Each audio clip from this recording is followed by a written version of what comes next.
Good morning, everyone, and happy Saturday spotlight.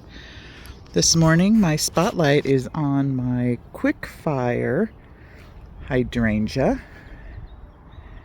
and I thought I'd get out here and show it in all its white glory before it starts to turn pink, which it will be fairly soon. That's why they call it the quick fire.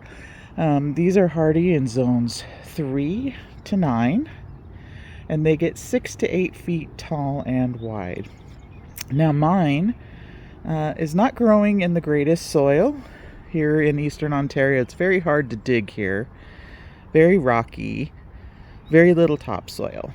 So just to let you know, this particular plant we planted in 2022 and it is now 2025 and it's about 3 feet tall and wide in 3 years. So it's doing okay for the soil it's in, I have to say. But look at these gorgeous blooms.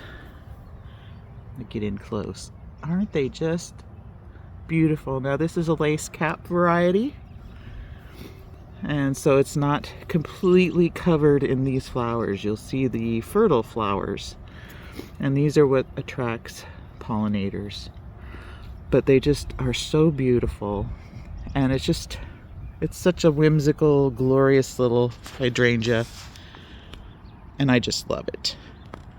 So that's our Saturday spotlight. Again, quick fire hydrangea. This is by Proven Winners.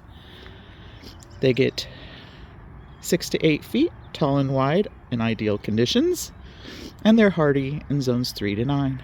So a great little hardy hydrangea. Hope you enjoyed my look at quick fire, and we'll catch you on the next Saturday spotlight. Bye for now.